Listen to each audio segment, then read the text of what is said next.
Hey, folks, welcome to another program from Maine Historical Society.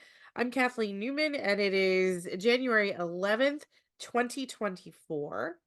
And this is our book talk Mystery Tusk Searching for Elephants in the Maine Woods with Gary Hoyle. Before I introduce our speaker and before we go any further, we're just going to take a moment to remember that Maine Historical Society recognizes that's what is currently referred to as Maine is Wabanaki homelands, a place the Wabanaki people have stewarded for over 13,000 years. Wherever we are in Maine, we're on Wabanaki homelands, and we recognize the inherent sovereignty of the Abenaki, Maliseet, Mi'kmaq, Passamaquoddy, and Penobscot nations within these lands and waters. Understanding Wabanaki history is vital to understanding Maine, and we're committed to helping provide education about this history through partnerships with Wabanaki people. This program, as I said, is a book talk on Mystery Tusk Searching for Elephants in the Maine Woods, the true story of author Gary Hoyle's search for a mysterious tusk that seems to have two conflicting histories, one ancient and one modern. Now, most of Gary's work has been at the interface of art and science. For 28 years, he was an exhibits artist and the curator of natural history at the Maine State Museum. His part-time project work has been for institutions from New England to Iowa, including the Field Museum of Natural History in Chicago. And his personal artwork has toured the country from coast to coast, as well as Japan. He is now a great-grandfather and lives with his wife, Jean the librarian, and Olaf the cat on an island off the coast of Maine. So again, the book is Mystery Tusk. My copy looks a little blurry right here. And you can purchase this from Maine Historical Society. So I'm going to include that link in the chat. But in the meantime, Gary, thank you so much for joining us this evening. My pleasure.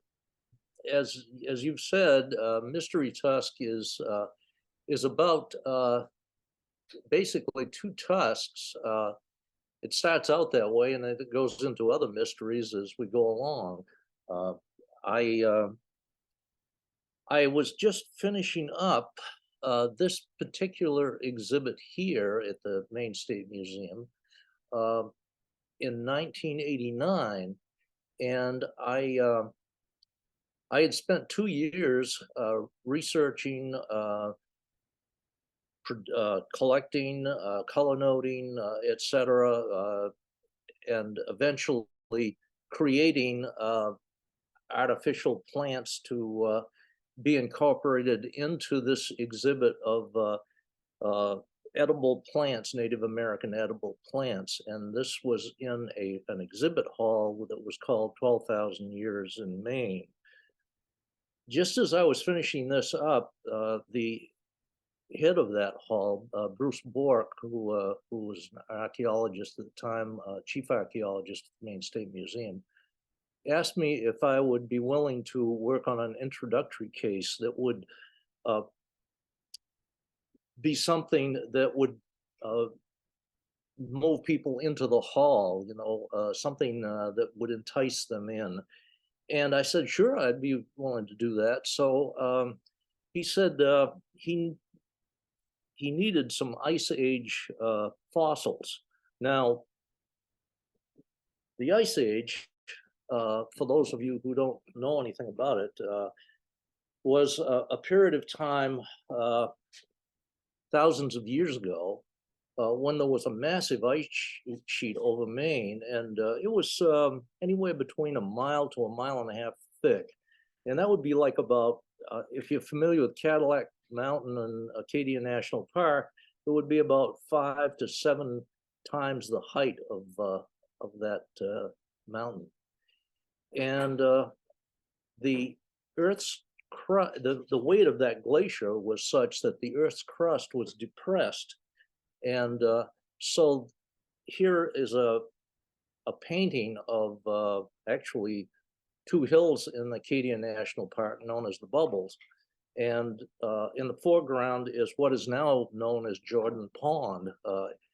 This is a late glacial period when the ice was melting back and a lot of material was being dumped from the glacier, a lot of rock grindings, because the glacier actually was moving along and it would pick up stones or it would pluck up a portion of a ledge and it would grind it against bedrock and create things such as gravel, what we call rock flour, which is very, very fine material. And that would muddy up the water, as you can see in the foreground here, and eventually become clay. So because the glacier was melting back, in some places, ocean water was moving in because that land had been depressed. The glacier could melt back much faster than the land could rebound. So that's why in some places in Maine, you can find clay beds with seashells in them. And you can also find bones in that clay because the clay actually seals off any kind of acid that would destroy the bone. Now, I was looking for specimens, and a friend of mine, Woody Thompson, who worked at the Maine Geological Survey, was telling me about different bones that he was aware of that were in the clay beds that were from the Ice Age. And one of the things that he happened to mention was a tusk that was located outside the office of Dr. Harold Barnes up at the University of Maine in Orono. And he said there's a possibility that it was from Scarborough, but he said there's some controversy about it. So get in touch with Dr. Barnes and see what he has to say about it, and you might be able to get it in the exhibit. So I went up there and I talked with Dr. Barnes, which immediately said, "Hi, I'm Hal." So we were talking in a very friendly way, and so Hal was showing me the tusk, and this was a really impressive specimen. It was 10 to 12 feet in length, and he said that he said it might have come from Scarborough, but he said, he said, "There's a problem." And he said, "I got the tusk from the old Portland Museum of Natural History. It was in a crate." Now, that museum had been dismantled back in the early 70s. And in the process, the collections went to a number of institutions, some of which we still don't know where some of this material is. But one of the places we knew about is the University of Maine at Presque Isle. And Hal had gone up to Presque Isle, and he saw this crate that said Tusks on it, and so he opened it up. Now, the crate had been up there for over a decade, and when he opened it up, sure enough, there were two tusks in there, one from Alaska, one from Scarborough, Maine. The tusks had been labeled, the labels had stuck to the tusks, but by the time Hal saw them, they had fallen to the floor. So no one knew which tusk was which. But we eventually found out, thankfully, Herb Adams, who at that time was working at the Portland Evening Express, which was beginning to merge with the Portland Press Herald newspaper. Herb looked through his index files for us, and he found that in 1959, two workmen had dug up a tusk. So I immediately went down to the state library and checked out the microfilm down there. And in the process, I found in 1959, September 1st, that I found this photograph on the front page of the Portland Press Herald. And these two men, one is Leonard Cash, who was the shovel operator, and the landowner by the name of James Littlejohn. So immediately I went to the Portland telephone directory and looked to see if I could find either name. and I came across the name Little John, but I couldn't find James. Instead, I found William J. Little John. So I thought that was a pretty good hunch that he was a relative. So I called, and this is the forward on my book. I'm just going to read it here. Hello, this is Gary Hoyle, I said into the telephone. I'm the curator of natural history at the Maine State Museum. I don't know if I have the right Little John. Is it about the Tusk? Janice Littlejohn replied. I hit pay dirt right there. And Mr. Littlejohn was actually deeply involved with finding the Tusk. He was actually a bulldozer operator at the time. He was moving earth away from the shovel that was digging the farm pond. And when they found the Tusk, it was in clay, it was embedded in clay. And they also found these pieces of ribs at the same time.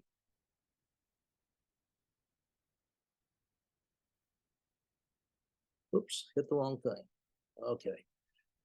Now, the Tusk that I had photographed and taken down to the Little Johns, I showed them the photograph, and Mr. Littlejohn says, no, that's not the Tusk we dug up. So we had to go back to Presque Isle and find the other Tusk.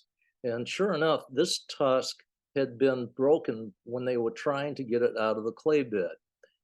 Along with that, the Tusk, there were these little shells, and this is called Portlandia arctica, and it is an indication of a post-glacial environment.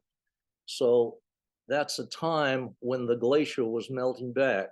So immediately I said to the fellow who was with me from the museum, this is great. We got to have this if we can get it. So anyway, we eventually did get the Tusk, and at first we thought it was a mastodon. Now a mastodon looks like kind of a slouched elephant. They're about the size of an Indian elephant, which is a little bit smaller than the African savanna elephant. And they were covered with a certain amount of hair. We don't know exactly how thick the fur was because the mastodon has a tendency to live in the forest where there's a browse available. He was not. This was not an animal that lived out on the open plains, for instance, and it fed much like deer, and the shape of their teeth were very similar to deer and moose. You can see this photo, this picture here, this illustration I've done. The ridges on the teeth on this tooth, they're also called cusps, and you can see that some of them have this sort of breast shape to them, and that's how the mastodon got its name. Mastectomy, for instance, the word, and odont, which means tooth. So mastodont or mastodon is the name of the animal. And as I said, there were browses. So the idea that I had is that the forest probably rapidly moved in as the glacier moved away. Now, of course, the other animal of the Ice Age, very well known to people, is the mammoth. And the mammoth lived out on open plains just south of the glacier, where there was a lot of wind blowing off the glacier because the glacier was so cold that the air above it would be cold, and it would have a tendency to slide down the slope of the glacier and create a natural wind right around the glacier environment. So trees didn't advance much there. So there was quite a bit of open plain. So we knew we were looking at one of two of these animals, but I was not an expert. I had to hire an expert to find out which animal it was. Now, as I said, this is the shape of the tusk, and as you can see, it was broken.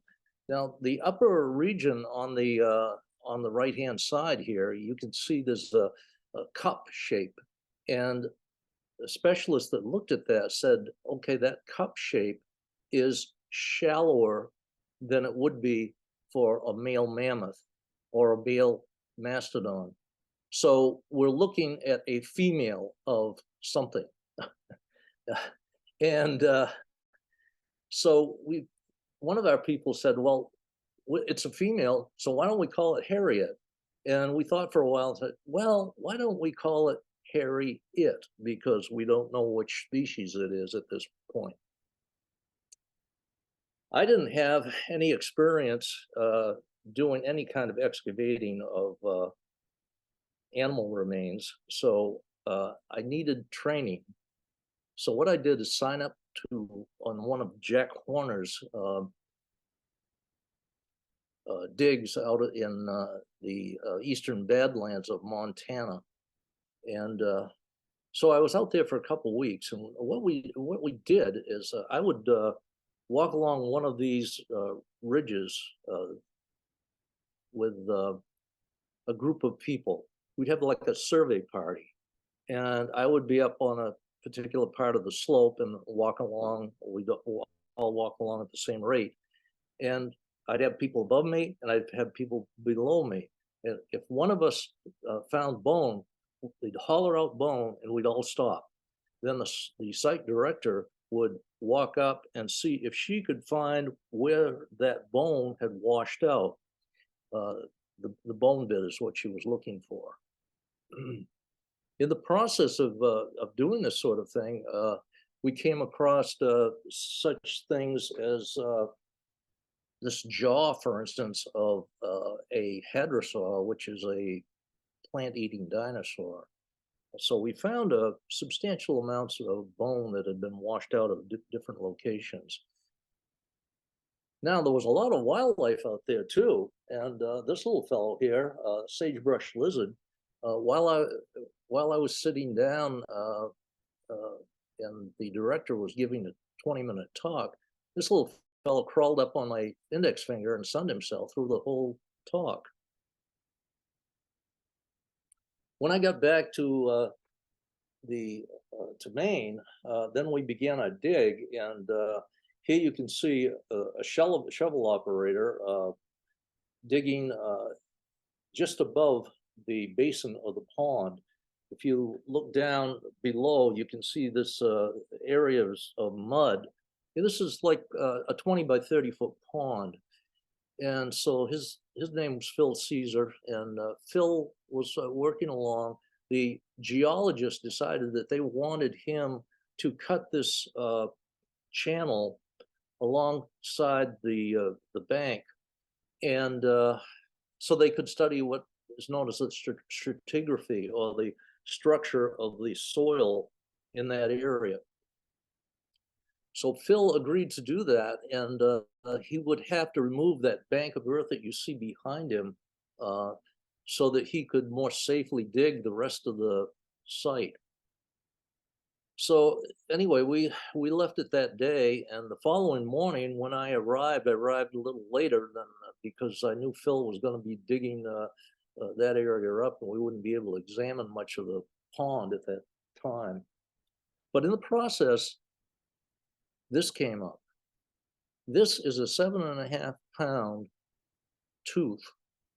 And you'll notice that the surface of that tooth is not like that of a mastodon. Instead, looks more like a grindstone, or the bottom of an LL Bean boot, for instance. And it's actually meant to grind grain and grasses and other things because it's the tooth of a mammoth. So we now knew that Harriet was, in fact, a female mammoth. And she looked something like this. We also knew that she had died during late winter, because we knew that because of the specialist from the University of Michigan, Dan Fisher, had been studying the ivory layers in elephants, prehistoric elephants, and he had developed a technique where he could determine a lot of information from just the tusk. So we know that she died in late winter.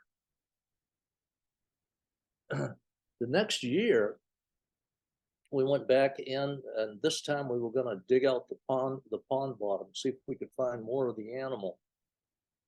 In the process, we started digging into the muck, and this lady here, Judy Ritchie, slipped and fell into the pond basin, and we dragged her out. And Judy, when she got back on the platform, said, "I swam with Harriet." We decided to bring in heavy equipment, and the heavy equipment operator stepped back the soil profile so that we could more safely work in this area. Down below, you can see a group of us working in the pond basin, which is pretty well cleaned up, and now we're working in the clay.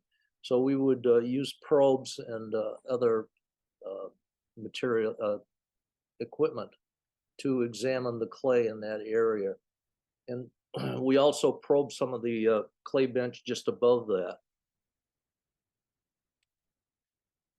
While I was at the site, I decided to do a sketch of that region.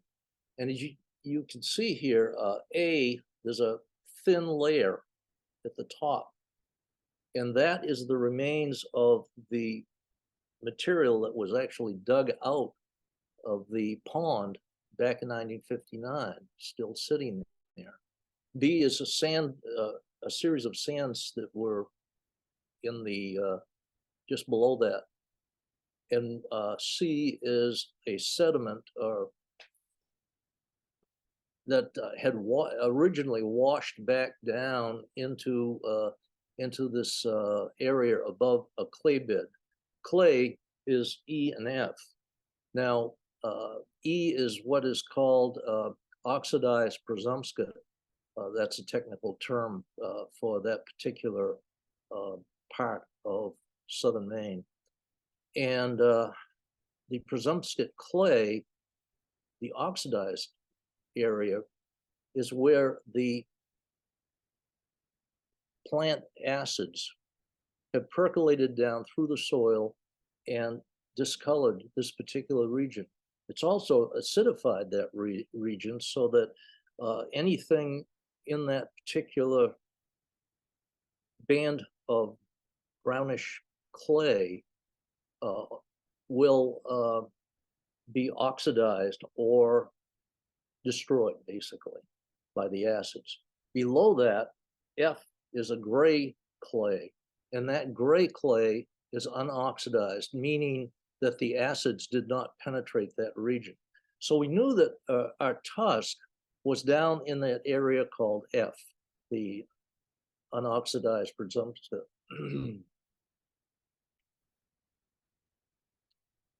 We had taken radiocarbon dating, and the initial radiocarbon dating that we got showed us that the tusk likely came for a period when the Indians were starting to move into the state. Some of them were coming along the shoreline and were expert fishermen at the time. Some were following game across the continent. Some of them were big game hunters in the sense that they would bring down horses, camels, and this particular elephant here, which is known as a Columbian mammoth. And of course, also they could bring down woolly mammoths too. They had the technology.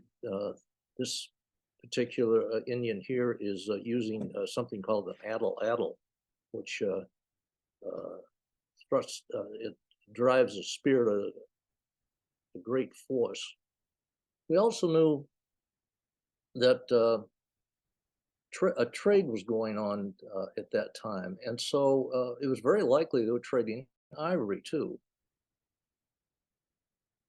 But remember that little shell, Portlandia arctica? That shell is only found in abundance where glaciers are shedding water into uh, the sea. And that meant a lot of turbulence was going on at that particular time. So you could find these particular shells only in abundance right about there. So that told us that our radiocarbon dates must be wrong, because here we're finding a tusk deep in the clay, and that means it was in a marine environment. We at that time didn't know how it could possibly have gotten there, but it indicated that we were dealing with an earlier time than we thought, a time when a good deal of Maine was still covered in ice, but there was some areas where there was a prairie type environment. And as you can see here, here's a female mammoth looking at a short-faced bear. The bear would love to get her baby if he could find it.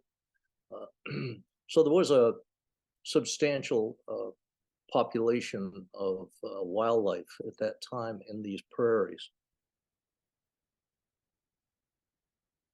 We only found one whole bone at the site, and this is known as the atlas. Now, the atlas is where the skull sits on. It connects to the spine, so the vertebral column. And once this bone was cleaned, there was a tooth mark that was found on it. Not only that, but we also had a piece of rib that showed a discoloration on it that looked very much like a barnacle scar. And sure enough, one of our researchers was actually able to prove that that was a barnacle scar. And so we knew that the animal, at least part of the animal, ended up in the ocean. So what we think is that the mammoth died in mid to late winter, was washed down a glacial river stream, and ended up in the ocean. Not too far in the ocean, because certain shells indicated that the depth of the water was only about 20 feet. Because we have a scar created by a barnacle and tooth marks on the bone, we have determined that as a portion of this animal washed into the ocean, that it was torn apart by a great white shark, and part of that animal settled into the mud, and later that became clay. But not everybody agreed with us. In fact, I was really surprised that some of the people that had been at the site in 1959 really believed that the remains were of a modern day elephant known as Old Bet. Old Bet was only the second elephant to come into this country, and she was the first African elephant to come into this country. Originally owned by a ship captain, she was eventually purchased by a farmer, and that farmer ended up, uh, ended up traveling by night with the elephant, and he would hold up in a tavern or an inn, and they would put the elephant in the barn, the stable, and the following day they would sell tickets to see the elephant. So this went on for a number of years, from 1804. Well, actually, 1806 is when the farmer got the elephant. But 1806 until 1816, so 10 years. Unfortunately, in 1816, something happened, and what happened was in 1815, a volcano erupted, and that volcano, Tambora, was one of the largest eruptions in the past 10,000 years. They estimate that 100,000 people died from that volcano. It was in Indonesia, and the ash cloud from that eruption, within a few hours, spread to the size of Australia. It affected climate worldwide for many years to come,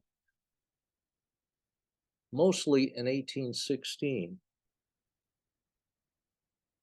And in 1816, if you know anything about your history, in Maine, it was considered 1,800 and froze to death, or the year there was no summer.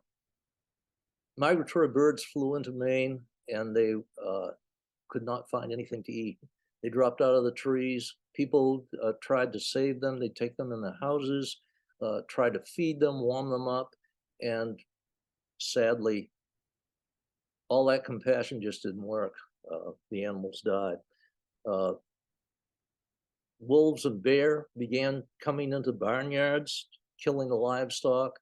The bounty on wolves in some areas was $40 a head. Everyone went into despair. And one farmer in particular just couldn't stand the baying of his cattle, who were starving, basically. And so he went out in the barn, shot all his cattle, and then hanged himself in the barn. So there were a lot of terrible things that were happening that time. The elephant bet was being toured through the district of Maine. Maine wasn't a state at that time. And in the process, they went to Hollowell, and they were going to celebrate Independence Day. And they were hoping that the crowds would get there, and they did. But also it snowed, and it snowed quite a bit. 2 days later, the July 6th, it snowed again. They were starting to worry about the elephant, how she would adapt to the snow. Well, she did all right, but then they get to a town called Alfred, Maine, and they were showing the elephant, and this fellow tried to give the elephant tobacco. He was thrown out of the display barn, and shortly after, as they were moving the elephant that evening, this happened. He shot the elephant.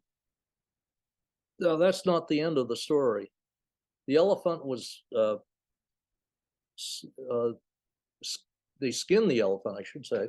They skinned the elephant, and they cleaned the bones, and they sent the hide and the bones off to New York, where they were processed. And the owner of the elephant displayed the skeleton in one part of New York City, and he displayed the stuffed elephant in another part of New York City. So he was making some money on both of these particular exhibits. His name was Hackeliah Bailey. And Bailey, later in life, spent a little time in Bethel, Connecticut, and he always enjoyed going to this particular store, this market, and talking with everybody. They were just kind of raising the devil in some places, but eating oysters and drinking beer. And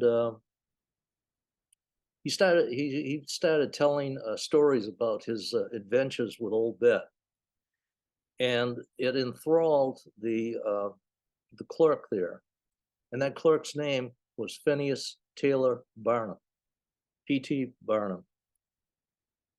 Much later, PT Barnum became the owner of the American Museum in New York City, and he became a wealthy man just because of that museum. It was a central draw for entertainment in New York for a long period of time.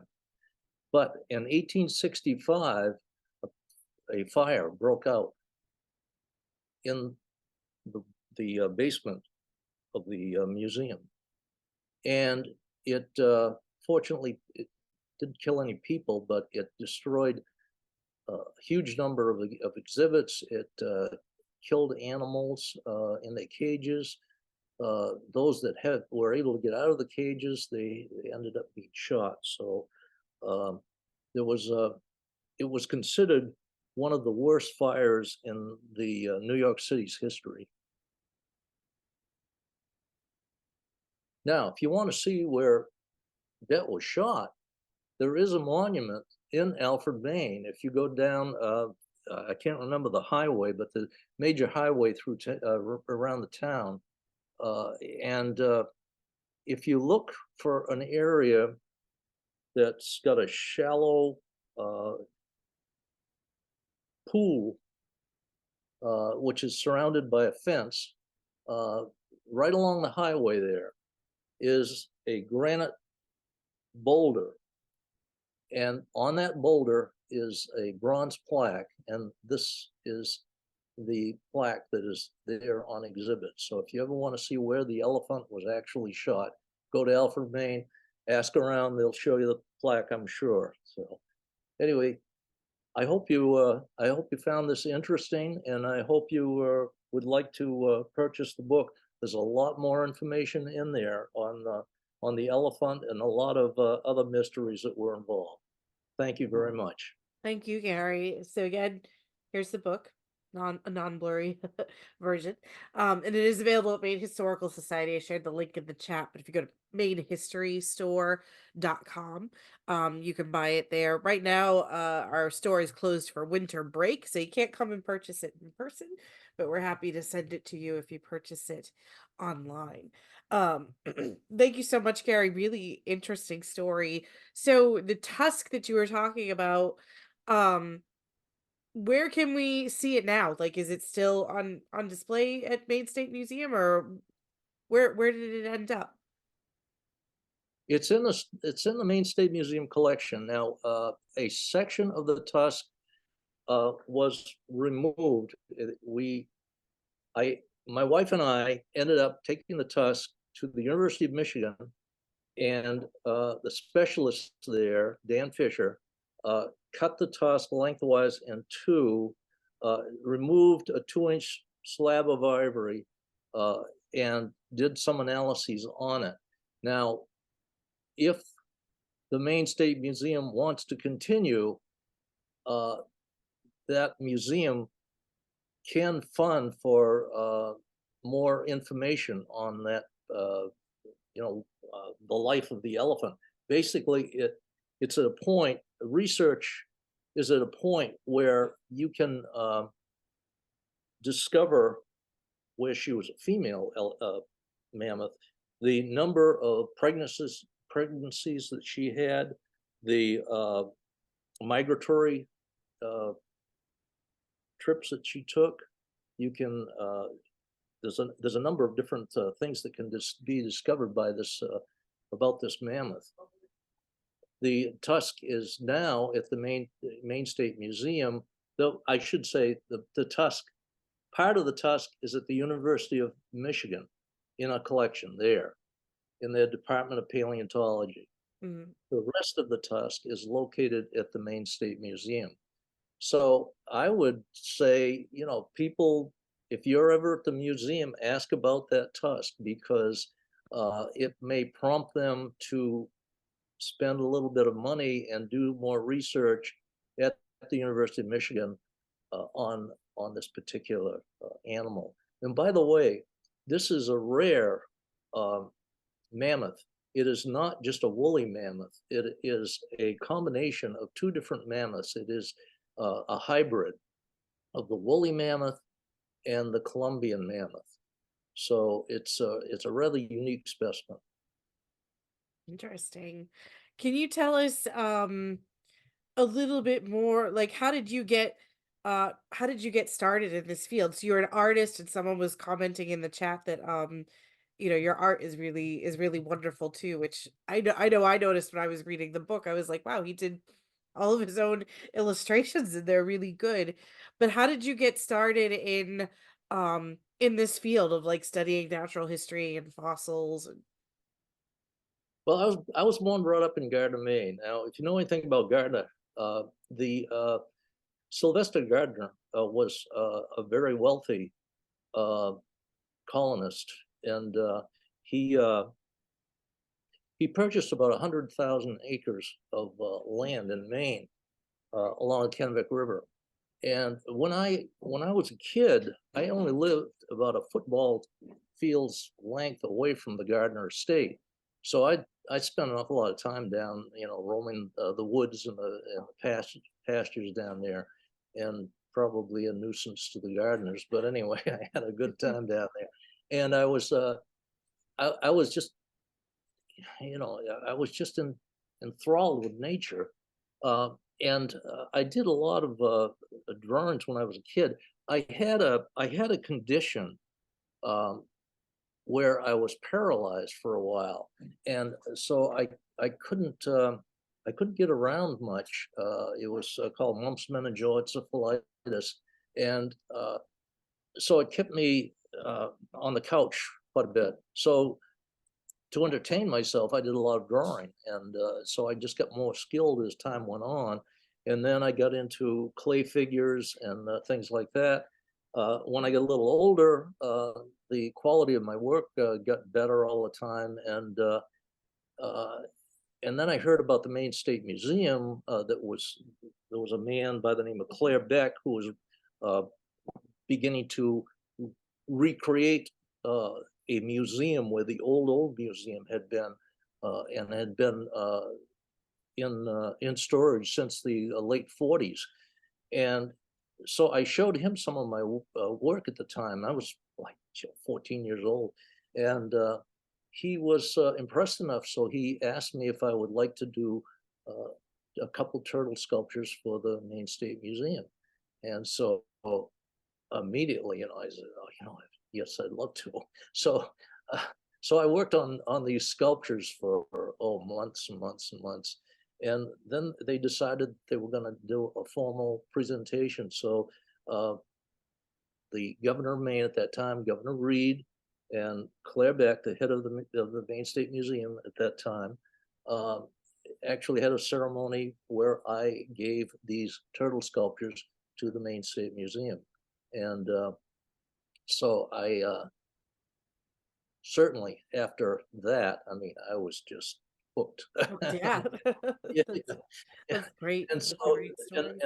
and my grandfather, who was living in Somerville, Massachusetts, invited the family down to Boston so that we could tour Boston. I'd never been to Boston before, and one of the tours was to go into the Boston Museum of Science, Hmm. and there I saw my first dioramas, and I was just blown away by that, and I mean, Hmm. I was enthralled. So I used to make my own little animal displays, and then then my oddly enough, I as I was adult when I became an adult, I was in college for a while, and um, eventually I went for a master's degree. And then I found that I really didn't want to spend my time in the laboratory, and I just got kind of, you know, I just didn't. I thought I was going down the wrong route, so I left. I left the master's program, and I needed to find something to get an income. So I ended up working with a paint crew, house painters crew, and so I was working with the house painters crew, and I had been applying to the Maine State Museum for 5 years, and Hmm. nothing was available. And so then I talked. I was there painting this house, and somebody came out of the house, and they said, "Any of you guys named Gary Hoyle?" And I said, "Yeah, I am." And he said, "Well, the people at the Maine State Museum have been trying to get in touch with Oh my you, gosh. and you got to get over there today because this is the last day that they're going to interview." Oh So wow. here, here I was, with all this paint clothes on, spattered paint, and probably paint on my face too. And so sure enough, I interviewed there, and they were looking for somebody that had teaching experience, which I had at that time because I had taught for a couple of years at Coney High School. Mhm. Uh, and then they were looking for someone that could do artwork, and they were looking for someone who had a natural history background. So it just worked out for me. And then I ended up working for with a couple fellows that were working on exhibits at that time, and one of them, his name was Fred Shearer, and he had just retired. He was living in Friendship, Maine, but he had just retired from the American Museum of Natural History, where he had spent 38 and a half years as a preparator and a background painter for dioramas. So that was just, Mhm. I mean, it was just, it was like going to play every day. I mean, it was just wonderful. It really was. Yeah. That's great. We've got some questions from the audience. Someone's asking or saying, "We found shell fossils on our property. Are there likely to be other bones and fossils nearby?" Uh, that's hard to say because fossils are so rare to begin with. Mm. Uh, but you know, you certainly can't rule it out. If this is like southern Maine, where you find a lot of clay under sandy soil, uh, there's a possibility that you can find. I mean, maybe, I mean, we found one mammoth. I mean, there wasn't just one mammoth in Maine, I'm sure. So you may find some types of prehistoric animals, the Sure. remains of them in the clays. Yeah. Someone else is saying, "I know you can't get specific, but can you talk generally about what part of Scarborough this was? Was like it near the marshland or near the ocean or?" No, it was. I guess it's an area called the North Scarborough, and so it was. Right now, it's actually a housing development. So it's no longer the wooded area that it was in the 1990s. Mm. Well, thank you so much, Gary. Again, really interesting story. Thank you for sharing. Thank you, audience, for being here and for your thoughtful questions. Again, visit mainhistorystore.com and you can purchase your copy of the book. I'm also sharing the link to Gary's personal website if you want to check out more of his art and more of his work. And I hope we'll see everybody back here real soon.